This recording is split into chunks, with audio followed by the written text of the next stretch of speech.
नमस्कार, न्यूज 21 भारत में आपका स्वागत है। दिन भर की बड़ी खबरों के साथ मैं जयाश्री। रुक करते हैं खबरों की ओर। रांची सिविल कोर्ट में आज से शुरू हुई फिजिकल सुनवाई। आज से रांची सिविल कोर्ट में फिजिकल मोड में सुनवाई शुरू की गई। रांची सिविल कोर्ट के प्रधान न्याय आयुक्त नवनीत कुमार के हस्ताक्षर से जारी आदेश पत्र के मुताबिक रांची सिविल कोर्ट में 50% बेंच में ही फिजिकल मोड में सुनवाई होगी। फिजिकल कोर्ट शुरू करने से पहले रांची सिविल कोर्ट के पीडीजे ने अन्य न्यायिक पदाधिकारियों के साथ बैठक कर निर्णय लिया है। पत्र के मुताबिक आधा कोर्ट वर्चुअल चलेगा और आधे की फिजिकल मोड में सुनवाई होगी। यह व्यवस्था हर दूसरे दिन बदलेगी। अधिवक्ताओं को यह निर्देश दिया गया है कि कोरोना से संबंधित सभी गाइडलाइन का पूरी तरह पालन करते हुए फिजिकल कोर्ट में अपनी उपस्थिति दर्ज कराएं। आपको बता दें कि इस बात की जानकारी डीएलएसए सचिव अभिषेक कुमार ने दी। और सभी न्यायिक पदाधिकारी रोस्टर के हिसाब से एक रोस्टर बनाया गया है, उसके हिसाब से वो जो है फिजिकल और वर्चुअल कोर्ट करेंगे। सभी न्यायिक पदाधिकारी हर अल्टरनेट डे पर फिजिकल कोर्ट करेंगे और दूसरे दिन वर्चुअल होगा। जिला विधिक सेवा प्राधिकार रांची की ओर से लोगों को जागरूक करने के लिए माइकिंग, सैनिटाइजेशन और साथ ही साथ जो भी सारे कोर्ट्स हैं, जिस दिन फिजिकल होगा और उसके नेक्स्ट डे जो वर्चुअल होगा उस दिन सैनिटाइजेशन का काम जो है डालसा रांची की ओर से सभी न्यायालयों में किया जाएगा, ताकि जो कोविड प्रोटोकॉल है उसका पालन किया जा सके। झारखंड सरकार आदिवासियों के मुड़मा की पवित्र भूमि को धार्मिक पर्यटन स्थल के रूप में चिन्हित कर रही है सुंदरीकरण। ऐतिहासिक पाढ़ा जतरा खूंटा शक्ति स्थल मुड़मा की पवित्र भूमि को झारखंड सरकार आदिवासियों के धार्मिक पर्यटन स्थल के रूप में चिन्हित कर पूजा परिक्रमा करने वाले रास्ते की सुंदरीकरण का कार्य कराया जा रहा है, जिसे मुहर्रम जुलूस का स्थान बताकर सुंदरीकरण के कार्य को रोका जा रहा है। इन लोगों पर कानूनी कार्रवाई करने की मांग को लेकर आज हजारों की संख्या में आदिवासी समाज के लोग राजभवन के समक्ष पहुंचे। साथ ही इसको लेकर आदिवासी समाज के लोगों ने एक ज्ञापन उपायुक्त को सौंपा। बता दें कि जतरा मेला की पवित्र भूमि का इतिहास 6ठी शताब्दी पूर्व पुरानी है। मेला कार्तिक माह के पहली और दूसरी तिथि को हजारों वर्षों से 40 पाढ़ा के द्वारा जतरा शक्ति खूंटा की पूजा अर्चना कराई जाती रही है। यहाँ भारत देश के विभिन्न राज्यों के अलावा पड़ोसी देश नेपाल, भूटान, बांग्लादेश, अंडमान निकोबार से भी सैकड़ों की संख्या में सरना श्रद्धालु भक्तगण भाग लेते हैं। क्या आदेश मिला, क्या हम लोग जो गए थे, हम लोग का जो आस्था का केंद्र है और साथ में हमारा अस्तित्व का केंद्र है, हमारे पुरखों का इतिहास जिस जगह से जुड़ा हुआ है, ऐतिहासिक जतरा स्थल मुड़मा, हम लोग उसके अस्तित्व को बचाने के लिए हम लोग आज यहाँ पर पहुँचे। कुछ असामाजिक तत्व जो किसी विशेष समुदाय से बिलोंग करते हैं, जो कि पहले भी कई तरह के कांड, जो वहाँ एक मर्डर कांड हुआ था, जो रेप कांड हुआ था, उसके वो आरोपी हैं और उनके द्वारा एक विशेष समुदाय को भड़काने का काम किया जा रहा है और ये बोला जा रहा है कि यहाँ पर हम लोग अपना हिस्सा लेंगे, यहाँ इमाम बाड़ा बनाएंगे। इस तरह से लोगों को भड़का कर, एक समुदाय को भड़का कर वहाँ पर अशांति फैलाने का काम कर रहे हैं। और उसके लिए हम लोग आज पूरा समाज के लोग, चूँकि भावना से सारे लोग जुड़े हुए हैं, हम लोग ज्ञापन देने के लिए आए थे, लेकिन चूँकि सारे लोग इस आस्था से जुड़े हुए हैं, उस जगह से जुड़े हुए हैं, इसलिए सारे लोग अपने अपने स्तर से आए और अभी हजारों की संख्या में हम लोग यहाँ पर जुट पाए। और इसको लेकर अभी हम लोग डीसी साहब से हम लोग मिले और उनका आश्वासन भी हम लोगों को मिला कि इन सारी चीज़ों को गंभीरता से लिया जाएगा। और कल सीओ साहब को मांडर उनको आदेश दिया गया कि कल 11 बजे दोनों पक्ष के लोग वहां बैठेंगे और सारे पेपर की जांच होगी और वहां पर जो व्यवस्था होगा हम लोग करेंगे। विधि व्यवस्था का मामला आने नहीं देंगे, ये आश्वासन हम लोग को मिला। लेकिन हम लोगों ने भी ये कहा कि अगर प्रशासन, उपायुक्त के पास हम लोग डायरेक्ट इसलिए आए कि वो हमारे कस्टोडियन है, और आज अगर मान लो उनकी तरफ से अगर पहल नहीं होती है तो समाज अपने आस्था का चीज़ को बचाने के लिए जो 19 तारीख को जो वहाँ मुहर्रम और इस तरह करके जो छेड़छाड़ करने का बात हो रहा है, तो आज तो हम लोग यहाँ 5000 लोग जमा हुए हैं, उस दिन हम लोग 50,000 से भी ज़्यादा लोग वहाँ जमा होंगे। और उसके बाद जो विधि व्यवस्था का मामला आएगा, इसकी पूरी जवाबदेही पुलिस प्रशासन और जिला प्रशासन की होगी। जी, स्थानीय विधायक की इसमें क्या भूमिका रही? फिलहाल जो है ये मामला जिस तरह से आया, तो उसके लिए अभी हम लोग सीधे अभी उपायुक्त महोदय से हम लोग मिले हैं, अभी उनसे भी हम लोग का मिलना बाकी है। झारखंड में 3rd और 4th ग्रेड की नियुक्ति पर स्थानीय छात्र छात्राओं को प्राथमिकता देने की हेमंत सरकार की नीति को कांग्रेस के पूर्व मंत्री केएन त्रिपाठी ने स्वागत योग्य बताया। इसके साथ ही केएन ने इस नीति से राज्य की 30 से 40% आबादी को अपने ही राज्य में रोजगार नहीं मिलने की बात की है। इस दौरान केएन त्रिपाठी ने कहा है कि राज्य के 16 ऐसे जिले हैं जहां इस नियोजन नीति में चयनित 12 भाषाओं की जानकारी नहीं है। ऐसे जिलों के अभ्यर्थियों को 4 प्रमुख भाषाएं भोजपुरी, मंगिका, अंगिका और मैथिली की जानकारी है। लेकिन यह दुर्भाग्य है कि हेमंत सरकार की नई नियोजन नीति में इन चारों भाषाओं को नहीं जोड़ा गया है। के.एन. त्रिपाठी ने मुख्यमंत्री हेमंत सोरेन से मांग की है कि झारखंड के बच्चों को अपने राज्य में ही नौकरी मिले। इसके लिए जरूरी है कि सरकार की नई नियोजन नीति में संशोधित कर उपयुक्त 4 भाषाओं को जोड़ा जाए। पिछले रघुवर सरकार की जो कार्यशैली थी, अब उसी कार्यशैली पर आज क्योंकि मैं देख रहा हूँ कि मैं राज्य का पूर्व मंत्री हूँ और 2 बार से मैं दिल्ली जा रहा हूँ और झारखंड भवन नहीं मिल रहा है, क्योंकि वहाँ का जो रेसिडेंट कमिश्नर है वो कह रहा है कि हमने कानून बदल दिया है। अब कानून रेसिडेंट कमिश्नर बनाने लगे हैं, IAS अधिकारी बनाने लगे हैं। तो ये परिस्थितियाँ और रघुवर सरकार के में जिस तरह अधिकारी अहंकार में थे, किसी की नहीं सुनते थे, उसी तरह का कुछ हो रहा है। इन चीज़ों को हमें रोकना होगा। भाजपा प्रदेश कार्यालय में प्रदेश पदाधिकारियों की हुई अहम बैठक। राजधानी रांची के प्रदेश भाजपा कार्यालय में प्रदेश पदाधिकारियों की एक अहम बैठक आयोजित की गई।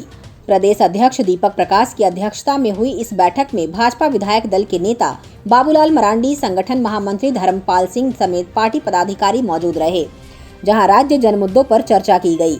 वहीं राज्य सरकार की नीतियों के खिलाफ रणनीति बनाने के साथ साथ जन आशीर्वाद यात्रा समेत पार्टी के भावी कार्यक्रमों पर विशेष चर्चा की गई। वहीं बैठक के बाद पार्टी के प्रदेश महामंत्री प्रदीप वर्मा ने बैठक के सारे बिंदुओं की जानकारी दी।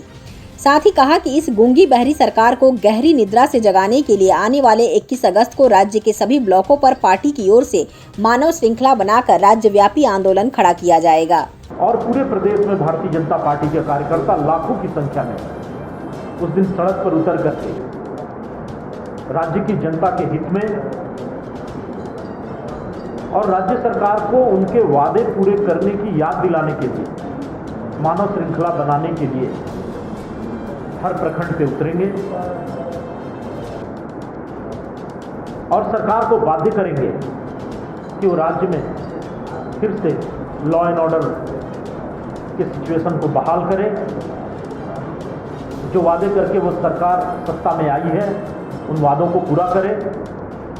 आज राज्य का नवयुवक नौकरी के लिए तरस रहा है। 1932 के खतियान की बात करने वाली सरकार जिस प्रकार से आनंद फानंद में एक त्रुटिपूर्ण स्थानीय नीति नियुक्ति के लिए लेके आई है, जिसका पूरा राज्य भर में विरोध हो रहा है, तो इन सारी चीज़ों के लिए राज्य की जनता के हक में भारतीय जनता पार्टी 21 अगस्त को सड़क पर उतर करके एक बड़ा आंदोलन करने वाली है। सुरदा माइल्स में कार्य शुरू और पन्ना माइल्स के नीलामी की प्रक्रिया शुरू। 2 माह में काम पूरा करने का मिला है निर्देश। मुख्यमंत्री हेमंत सोरेन के निर्देश पर घाटशिला के सुरदा स्थित हिंदुस्तान कॉपर लिमिटेड की बंद माइंस को शुरू करने एवं पन्ना माइंस को नीलाम कर खनन प्रक्रिया शुरू होने जा रही है। इस बाबत घाटशिला विधायक रामदास सोरेन ने खान एवं भूतत्व और उद्योग सचिव पूजा सिंघल से मुलाकात की और दोनों माइंस के मुद्दे पर बात भी की। सीएम ने उन्हें सचिव से मिलकर पूरी बात बताने का निर्देश दिया था। गौरतलब है कि जमशेदपुर और घाटशिला का प्रमुख PSU हिंदुस्तान कॉपर लिमिटेड 31 मार्च 2020 से बंद है। राज्य सरकार 15 दिनों के अंदर HCL की माइनिंग लीज रिन्यूअल कर भारत सरकार को भेज देगी, जहां एनवायरमेंटल क्लियरेंस 2 की स्वीकृति मिलने के बाद खनन कार्य प्रारंभ होगा। इससे हजारों लोगों को रोजगार मिल सकेगा। मुख्यमंत्री हेमंत सोरेन ने मुख्यमंत्री आवास में विभिन्न जिलों से आए लोगों से की मुलाकात। सूबे के मुखिया CM हेमंत सोरेन आज अपने आवास में विभिन्न जिलों से आए लोगों से मिले और उनकी समस्याओं से अवगत हुए। वहीं CM ने लोगों को आश्वासन दिया कि उनकी समस्याओं का जल्द ही निदान किया जाएगा। इसके लिए CM ने अधिकारियों को आवश्यक दिशा निर्देश भी दिए। अगस्त के अंत तक झारखंड में कोरोना संक्रमण की तीसरी लहर का हो सकता है आगमन। राज्य में बढ़ रही है संक्रमित मरीजों की संख्या। राज्य में अगस्त के अंत तक कोरोना की तीसरी लहर आने की आशंका जताई जा रही है। कुछ जगहों पर इसके संकेत भी मिलने लगे हैं। इधर रांची में भी पिछले कुछ दिनों में संक्रमित मरीजों की संख्या में बढ़ोतरी देखी जा रही है।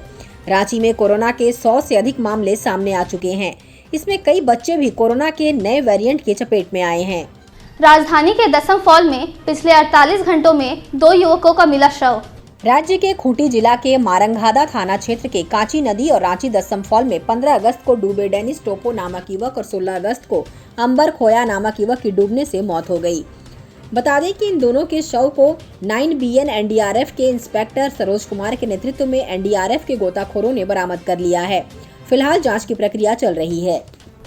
लालू प्रसाद से जुड़े चालक घोटाला मामले के सबसे बड़े डोरंडा कोषागार मामले में बचाव पक्ष की ओर से आज से शुरू हुई बहस। लालू प्रसाद से जुड़े चारा घोटाले के सबसे बड़े मामले RC 47A/96 में बचाव पक्ष का आज से बहस शुरू हो गया है। डोरंडा कोषागार से 139.35 करोड़ रुपए की अवैध निकासी मामले में कुल 108 आरोपी ट्रायल फेस कर रहे हैं। आज पूर्व ISA व तत्कालीन वित्त सचिव डॉक्टर फूलचंद सिंह की ओर से बहस प्रारंभ की गई। हालांकि आज से CBI के विशेष न्यायालय में हाइब्रिड मोड पर सुनवाई प्रारंभ हो गई है। दोपहर 2:30 से मामले की सुनवाई CBI के विशेष न्यायाधीश SK शशि की अदालत में बहस शुरू हुई। इस मामले में बहस की अगली तारीख 19 अगस्त रखी गई है। की ओर से बहस थी। क्या हुआ? से बने जो कि डोरंडा ट्रेजरी से है, उसमें बचाव पक्ष की तरफ से बहस स्टार्ट किया गया है। फूलचंद सिंह की जो है SD ऑफिसर थे, उनके बिहार में आज बहस स्टार्ट किया गया। अब उनका बहस आज चालू हुआ है, कंप्लीट होता फिर बाकी लोग और आगे इसमें बहस करेंगे। यदि पूरे आरोपियों की बात करें तो कितने आरोपी हैं मामले में ट्रायल फेस कर रहे हैं? लगभग 100-110 के आसपास हैं जो अभी बचे हैं, जो अभी ट्रायल फेस कर रहे हैं। और उसमें भी मेरे ख्याल से लगता है 1-2 लोग और जो कोविड के समय में डेथ किए हैं, तो जो भी अप्रोक्स 100 के आसपास है। लालू की तरफ से बहस नहीं, अभी नहीं, अभी एक आदमी कर रहे हैं, तो एक बार में एक ही आदमी जब कंप्लीट करेंगे उसके बाद बाकी लोग की तरफ से किया जाएगा। तो जो है बारी बारी सब अपना अपना आर्गूमेंट करेंगे। लालू यादव भी जुड़े हैं इस मामले में, ट्रायल फेस कर रहे हैं। जी हाँ, उनका क्या स्टेटस? देखिए उनका स्टेटस है, हम लोग कभी विरोध नहीं किया, हम लोग बहस के लिए एग्री हैं। अब जैसे हमारा नंबर आएगा हम लोग भी बहस करेंगे। अभी आर्गूमेंट आज पहला दिन है, कंप्लीट नहीं हुआ है। जब होगा, जब हमारा नंबर आएगा हम लोग तब आर्गूमेंट करेंगे। सबसे बड़ा मामला इसको माना जाता है, कितने का? क्या मामला है, कितने का है? करीब 139 करोड़ का है। जो बाकी जितने मामले जो भी है चारा घोटाला, उसमें सबसे बड़ा मामला यही है, इसलिए इसको कहा जाता है, क्योंकि इसमें अमाउंट ज़्यादा है, 139 करोड़। तो आज से क्या कंटिन्यू इसमें? नहीं, अब इसको ये देखिए, अभी जो प्रेजेंट गाइडलाइन है उसके मुताबिक 3 दिन फिजिकल सुनना है। अब डिपेंड करता है जज साहब पे, वो कैसा रखते हैं। चूँकि अब तो इसमें परसों का ही डेट रखा गया 19 तारीख को। तब देखते हैं अब उसके बाद अगला डेट क्या होता है। अभी फिलहाल अब आज के बाद परसों इसमें सुनवाई होगी। मोतिहारी में तेजी से फैल रहा नशे का कारोबार, इस पर लगाम लगाने को लेकर मोतिहारी पुलिस ने की है बड़ी कार्रवाई। मोतिहारी में तेजी से फैल रहे नशे के कारोबार व कारोबारियों पर मोतिहारी पुलिस ने एक बड़ी कार्रवाई की है, जहां 56 किलो डोडा के साथ एक तस्कर को भी गिरफ्तार करने में सफलता हासिल की है। मोतिहारी के कोटवा पुलिस को जब ये जानकारी मिली कि कोटवा के ही एक लाइन होटल संचालक द्वारा जिले में नशे का कारोबार किया जा रहा है, तो मोतिहारी SDPO अरुण कुमार गुप्ता के नेतृत्व में एक टीम का गठन किया गया, जिसमें कोटवा थाना अध्यक्ष सहित अन्य पुलिसकर्मी शामिल थे।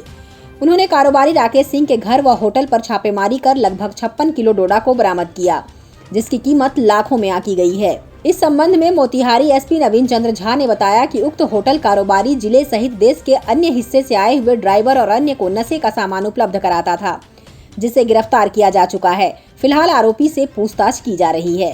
15 तारीख को सूचना प्राप्त हुई थी SDPO सदर को कि कोटवा क्षेत्र में ये अफीम और डोडा का कारोबार कुछ लोगों के द्वारा किया जाना है। इसके संबंध में टीम का गठन किया गया, जिसमें Arun Kumar Gupta SDPO, Nitin Kumar SHO Kotwa, SI Keshav Singh और ASI कृष्ण मोहन शाह थे टीम में।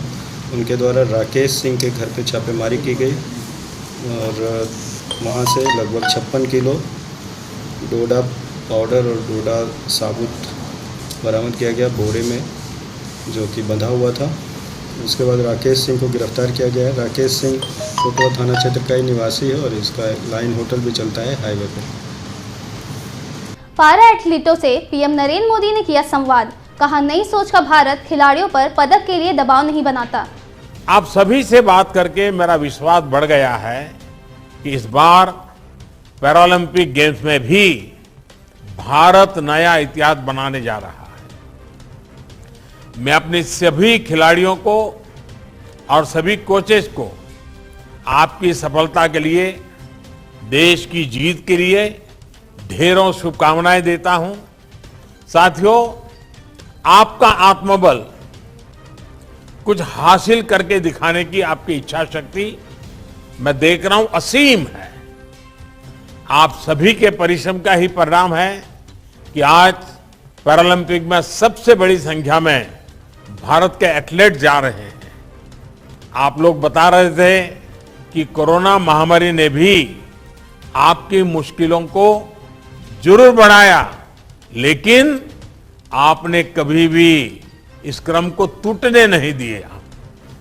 आपने उसको भी ओवरकम करने के लिए जो भी आवश्यक था उसको भी कर लिया। आपने अपना मनोबल कम नहीं होने दिया, अपनी प्रैक्टिस को रुकने नहीं दिया, और यही तो सच्ची स्पोर्ट्समैन स्पिरिट है। हर हालत में वो यही हमें सिखाती हैं, yes we will do it, we can do it, और आप अपने सपने करके दिखाया भी है, सबने करके दिखाया है। साथियों, आप इस मुकाम तक पहुंचे हैं क्योंकि आप असली चैंपियन हैं। जिंदगी के खेल में आपने संकटों को हराया है, जिंदगी के खेल में आप जीत चुके हैं, चैंपियन है।